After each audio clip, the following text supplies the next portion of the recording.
یہ وہ صبح ہے کہ جو قیامت کی صبح ہے۔ آج جو صبح آئی ہے یہ وہ صبح تھی کہ جب ہمارا اور آپ کا امام اسی محراب کے اندر خون میں غلطہ تھا۔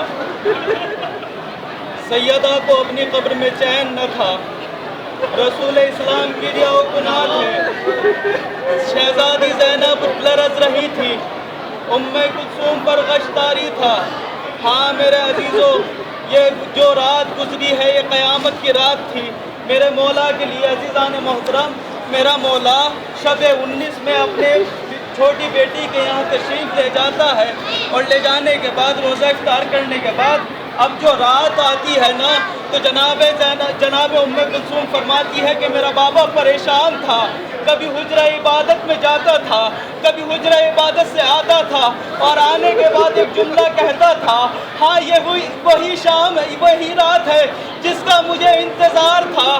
میرے عزیزو، جیسے ہی بی بی ام کلثوم نے یہ جملہ سنا تڑپ کر کہتی ہے، اے بابا یہ کون سی رات کا ذکر کر رہے ہیں آپ؟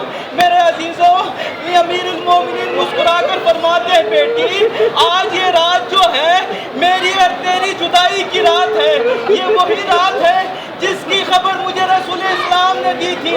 ہاں ارباب اعضاء، میرے عزیزو، بس صبح نمودار ہوئی، میرا مولا گھر سے نکلنے کا قصد کرنا چاہتا ہے کہ مرغابیوں نے ابا کے دامن کو تھام لیا، شاید بے زبانی میں کہنا چاہ رہی ہو، مولا ہمیں نہ چھوڑ کر جائیے۔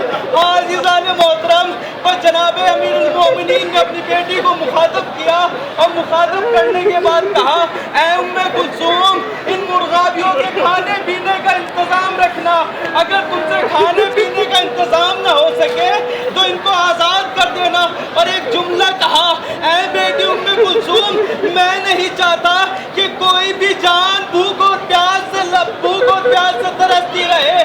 میں ہاتھوں کو جوڑ کر کہوں گا، مولا آپ کو جانوروں کی بھوک اور پیاس کا اتنا خیال، کاش کہ کربلا میں آ کر دیکھیے، آپ کے بچے بھوک اور پیاس سے تڑپ رہے ہیں، آپ کا بیٹا 3 دن کا بھوکا پیاسا شہید کر دیا گیا۔ ہاں ارباب اعضاء، میرا مولا اسی مسجد کوفہ میں تشریف لایا، اور لانے کے بعد گلدستے اذان پر پہنچا، اذان کہنا شروع کی۔ اذان کو ختم کرنے کے بعد صحن مسجد میں آیا، اور آنے کے بعد قاتل کو اٹھا کر دنیا والوں کو بتا کر چلا گیا کہ دیکھو، جب وقت نماز ہم قاتل کا بھی سونا برداشت نہیں کر سکتے تو یہ کیسے برداشت کر سکتے ہیں کہ ہمارا چاہنے والا بھی ہو اور بے نمازی رہے۔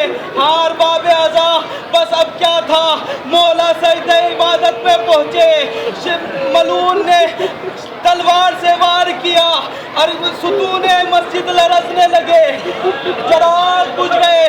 ہاں میرے عزیزو، حاتم غیبی نے آواز دی، قد قتل امیر المومنین علیہ السلام۔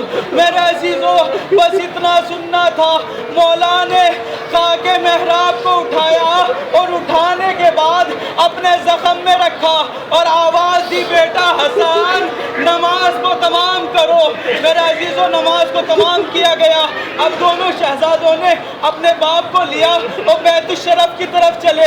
میرے عزیزو، جیسے ہی بیت الشرف کے نزدیک پہنچے، جملہ سن سکتے ہیں، برداشت کر سکتے ہیں تو برداشت کر لیجئے گا۔ میرے عزیزو، مولا فرماتے، بیٹا حسن ان چاہنے والوں سے کہو کہ واپس اپنے گھروں کی طرف چلے جائیں، میں نہیں چاہتا کہ میری بیٹیوں کے بولنے کی آواز اتنا محرموں کے قابل تک پہنچے۔